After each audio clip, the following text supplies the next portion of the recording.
Hello everyone and welcome to ProTips right here on Monday.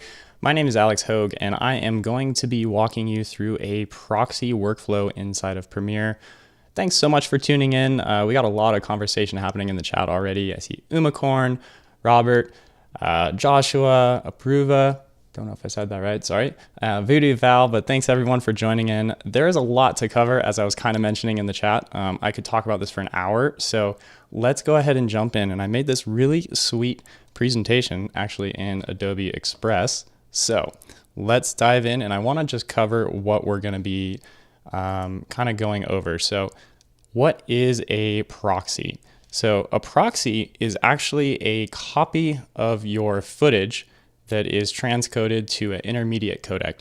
Sounds like a lot of words, but essentially when you shoot footage with a camera, it's really compressed and that's hard for your computer to kind of unpack all that information and edit with. It's not the best file to edit with, but it keeps things small for being on the camera. Typically, you want to use proxies for smoother playback to avoid lag. So if you're editing, let's say maybe on a laptop that's not quite as powerful, proxies are a great choice. Also, if you struggle with, say, GoPro footage, which is very common, I know a lot of people do, I'm going to share a little hack that a lot of people don't know about that works on anything GoPro Hero 8 or newer. And there are some cons to proxies, but they're pretty minimal. They do take additional time to create. Usually I will batch process everything and let it go overnight, come back in the morning if you have a lot of footage. But they're great. This is kind of an overview of the next 30 minutes or so. So like I said, we're going to talk about all sorts of settings, what's best to use, why you might want to use one over the other. We're going to talk a little GoPro tip. You can you can export with those proxy files, or you can choose by default, Premiere will export with the full resolution media. So since we have so much to cover, I do want to just pause and show this here. And for anyone watching, take a screenshot, come back to this. This is basically some of my top tips for proxies. And I'm going to try to get through as much as I can, but go ahead and take a look here. And yeah, if you have any questions on any of this as we're going through it, go ahead and bring it up. We do only have like 25 minutes left, so we're going to go ahead and move quickly. And to tail off of that, these cool QR codes were also made in Adobe Express. If you scan these with your phone, they're going to take you to Adobe guides that will help go even more in detail than what we can cover here in 25 minutes. Also, feel free to send me any questions. Those are my platforms. But with all of that in mind, let's go ahead and jump into Premiere and see what we can do with our footage. All right. So we're inside of Premiere here, and the first thing I'm going to do is we have some footage here. What I did was I went ahead and grabbed a whole bunch of different clips of different aspect ratios, different frame rates. I just wanted to show how this process works with all kinds of different footage.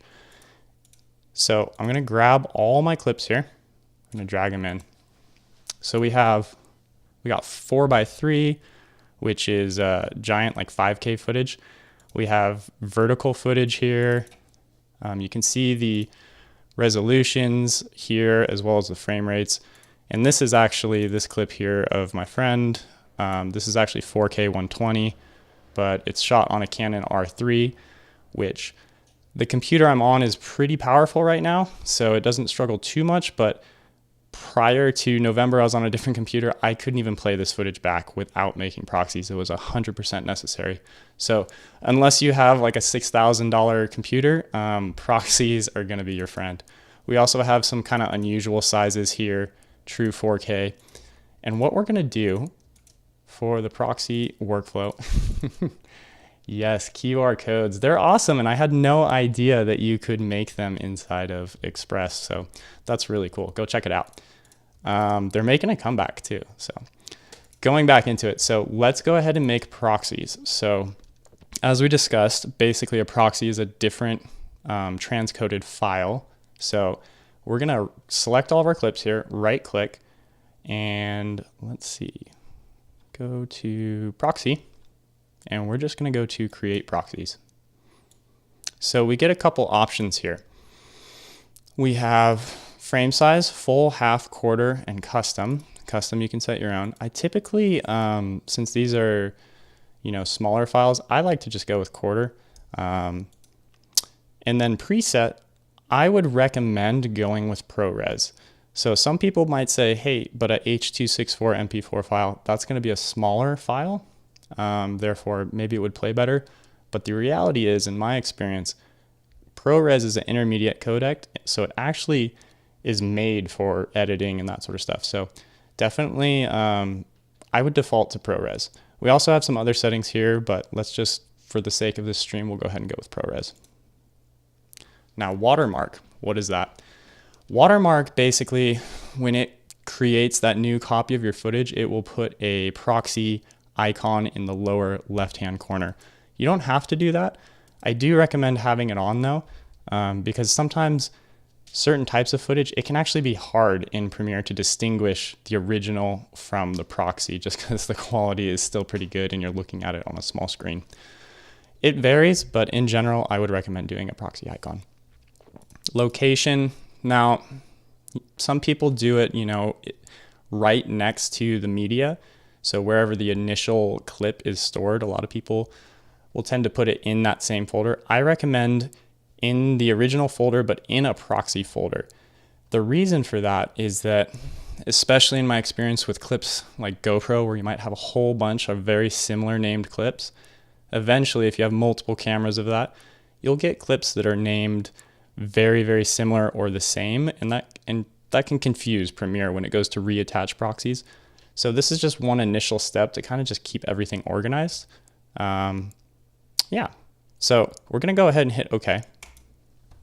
And it's gonna automate everything. You don't have to do anything. You don't have to set the aspect ratios, the frame rates, all that sort of stuff. So what's happening right now, let's go ahead and toggle over to Media Encoder. And basically it's loading all these clips and it's already going here. So we're chugging away, it's making these proxy files.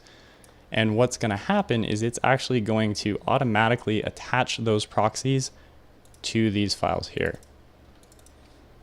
So if we are looking at that, it's kind of chugging away. So this process is the most tedious, the longest, the hardest process. But what I recommend doing, set it up, let it go, and then come back. In this case, for the stream, I tried to keep the clips really short, so we should be good to go. Also, in the chat, let me know where you're watching from, and if you used proxies before, or if your computer kind of suffers from laggy playback, let me know if you give this a try, how it works for you. Okay, so it did all of our proxy clips. Now, it's kind of hard to tell here, so there's some setup we need to do for the workflow to actually utilize the proxies, and that's not super intuitive, so let's go over that. First thing I'm going to want to do is this plus button here. So we have our program monitor and our source monitor. This plus icon here, we're going to click that. There's going to be a small icon, toggle proxies. Let's go ahead and click, hold, and drag that down. And now you see that, it's hard to see here, it's pretty light, but you see that watermark that's indicating, and you almost can't tell on the footage here, so that's why it's helpful to have the watermark on. So we see that watermark, we know that the proxy is on. We're gonna do the same thing on our sequence, so let's just go ahead and drag these all. Let's do maybe one at a time. So we're creating a sequence to those specs automatically, and this is a fun little drone shot, check it out. So this is me flying my drone as we're playing pond hockey. So getting a little daring. But anyways, we're gonna do the same thing on this program window here. Hit the plus icon and drag down our proxy button. Also, I do encourage, look through these buttons. You know, you have all kinds of great settings in here, show guides, rulers that people don't know about. There's a lot of useful stuff, and I usually, I do have these kind of dragged on here. So really helpful tools up there. Definitely check them out. Now, so here we see we have our proxy on. It's hard to see that watermark, but it's there. We can turn them on and off, and it's automatically switching between the clips. If we just drag these in maybe. And I'm gonna, just so we can see everything, we'll do a quick set to frame size. So we can see the watermark here better. And like I said, I'm on a very powerful computer, but in most instances, if this is off, oh, you can even tell if I'm dragging here, it's a little choppier. Still pretty good, but my computer's chugging away. As soon as I turn this on, it's buttery smooth. So, what do you guys think so far? Have you used Proxies? Let me know. I'm kind of trying to keep an eye on the chat here as well. The other thing you're going to notice, so we have our proxy button there. We also have these badge indicators on the bottom. So this blue icon here, if you don't see those, come to this wrench bar and you're going to click to show proxy badges. So we can turn that on, we can turn it off. So with it on, if it's blue, even if I turn this off, so right now we're not actually using the proxies, you see it goes gray. So it's not active. So gray means the proxy isn't active, and then blue means it's active. And then additionally, if it turns red, you know that the proxy is not connected. So let's just go ahead and see what that looks like. So to disconnect or change proxies, or if you don't want them in there for some reason, come to Proxy. Let's just try this, detach proxy.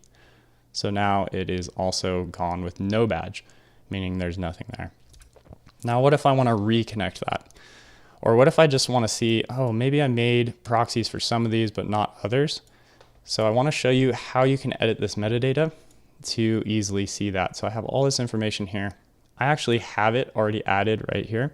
So we got proxy, whether it's attached or not, and it's, you know, showing a couple of them. You can also search this. Just if you search for attached, it's going to show you automatically the proxies regardless of, you know, whether you have that up or not. But how do you get these there? Because they're not there by default. So if you right click here, Metadata Display, you're going to get all this metadata information, this nerdy stuff in here. So if you go to the Premiere Pro project metadata, can't even say that, you're going to have a whole bunch of different options.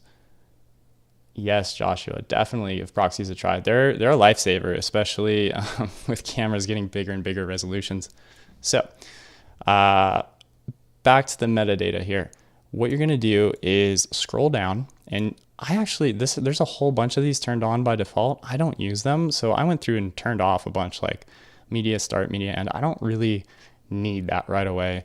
So come in here and customize it for whatever works for you. And let's see. Oh, that's not going to work.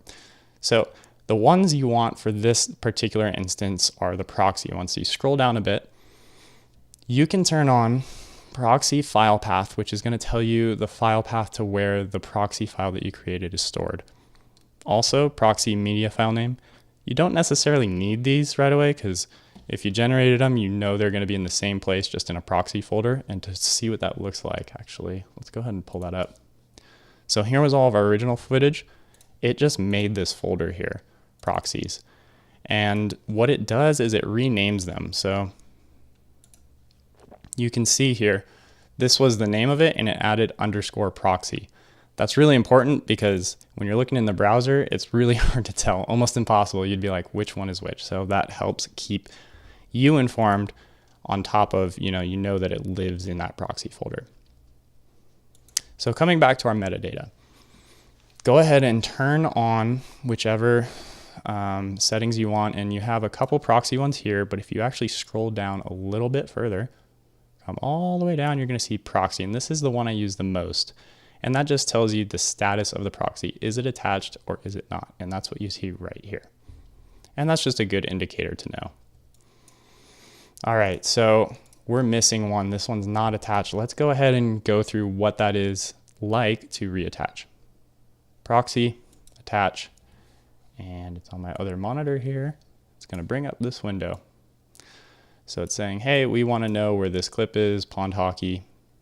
We're going to go to attach. It's opening everything on my other monitor, so we'll drag it over here. And it shows us the footage here. And let's see, pond hockey. All it is, just like relinking footage, which you're used to inside of Premiere, and boom, it's attached and we're good to go. Now the other really cool thing, and I know I'm going quick, we only got another 10 minutes or so. The other thing, oh, we got a couple things coming in the chat. Different sizes. So Roland, basically, if I'm reading your message right, if you have different sizes that you're trying to create proxies for, it will automatically scale based on that size. So I actually took this one, which is a very unusual size. It's 1678 by 3840, and it made a proxy. It doesn't translate, if you were to divide it by 4 and do that quarter resolution, it doesn't translate perfectly. So there's like maybe a half a pixel off, and you can actually see that if we really zoom in here. So I don't know if you can see, but over on the side here, you got that kind of black line. And that's simply because there is no perfect divisible number for that. So what Premiere does is it's automatically going to adjust as best as possible. All these other clips, including we got a VR clip here, it's going to automatically do the resolution and, or I'm sorry, the aspect ratio in a smaller resolution as well as the frame rate. So hopefully that helps. All right, so another really cool thing. All right, another really cool thing is this actually translates over to After Effects now, which it didn't used to in the past. I'm not sure when that started, but it's pretty cool to know. So you could come here and you could just, you could copy and paste, or you can just replace with After Effects composition. Here we are in After Effects. And right now it is not on the proxy, but we have this little checkbox here now. So I didn't have to make a whole new proxy. It automatically still knows the linking and how it works. And you can check this on and off, and boom, you see our watermark. We know we're working with the proxy. So that can be pretty helpful to know. We're going quick, so let's go ahead and move back over into Premiere. Where'd it go? Here we go. Okay, what else can we talk about? What am I missing? What do you guys want to know? Let's go ahead and talk about my little hack for GoPro specific footage.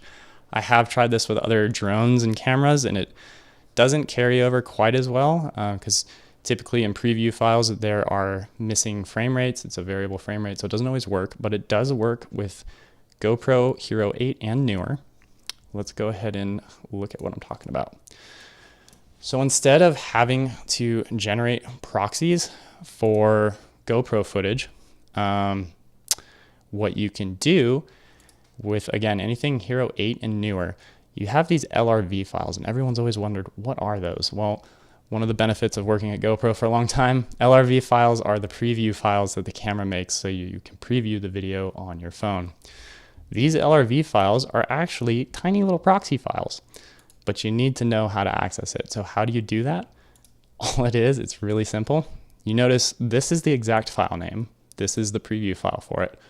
All we're gonna do is come in here. I'm gonna add, so it's GX and then the number. Some instances, depending on the mode you're shooting on a GoPro camera, it might be GL or some other combination of letters and then followed by a number. Make sure whatever these are, they match. So GX goes with GX, GL with GL, etc. I'm just gonna add underscore proxy, and I'm gonna take .lrv and I'm gonna replace it with .mp4. It's gonna ask you if you wanna change the file type. Say yes, boom, we have a proxy. Go ahead and do that on this one. If you have a whole bunch of these clips, you can use a batch editor. Natively in Apple, I believe there's a batch editor built into the Finder. And if you're on Windows, I use one called, what is the name of it? Bulk Rename Editor. So go look that up, it's free. So now we have these proxies here. I'm gonna bring in these two clips. And we're gonna do the same thing. We're just gonna attach proxies. And you notice there's two here. If they're all in the same folder, if your footage is all in the same folder, similar names, it's gonna automatically recognize. You typically don't have to go one by one. So right now we're looking for 382 proxy, and we hit attach, and you can see here it attached both immediately. So this is great if you are shooting a lot of POV action clips, things with GoPros. Try it out with other cameras. Let me know your results. I've tried it with like Skydio drones. Unfortunately, it doesn't work there. It's close, but the frame rates don't match. But let's go ahead and just look at what this looks like. Let's bring this down. So we have this big clip here.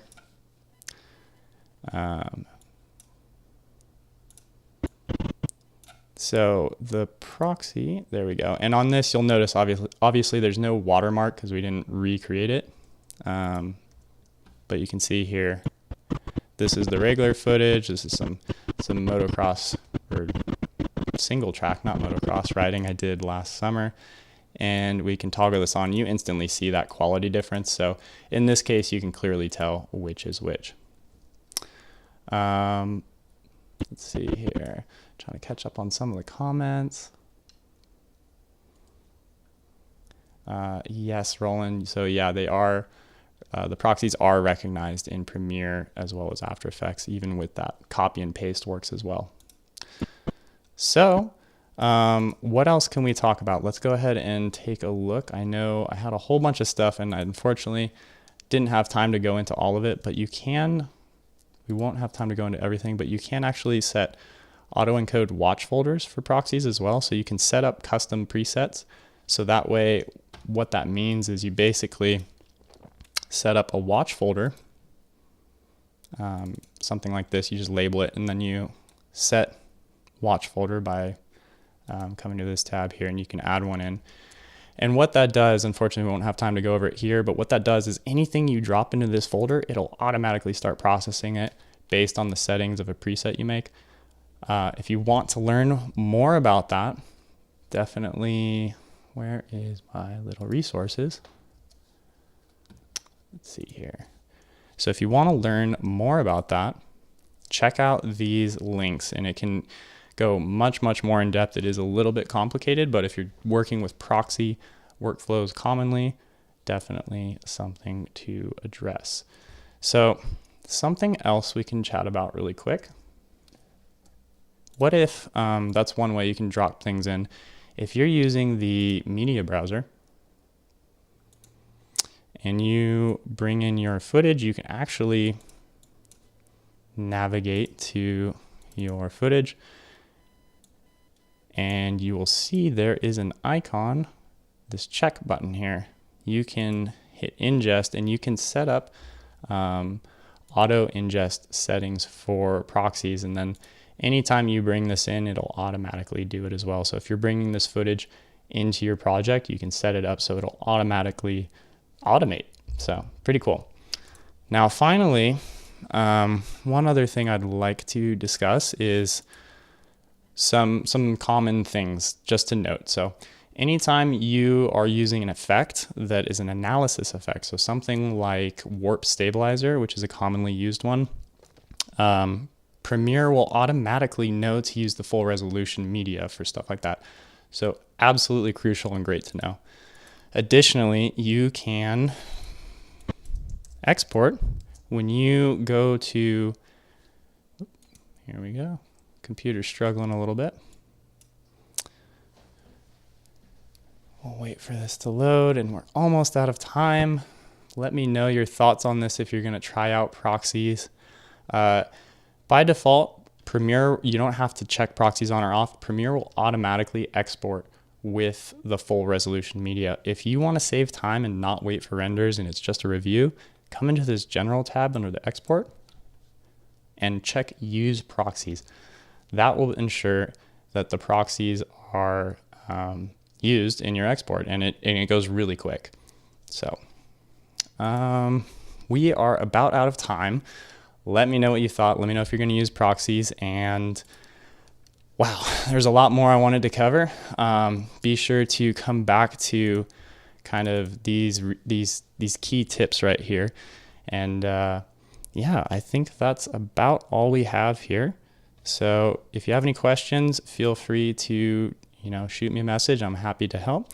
But other than that, I think we are about out of time. Stick around. We have another stream coming up next in just a couple of moments. Thank you.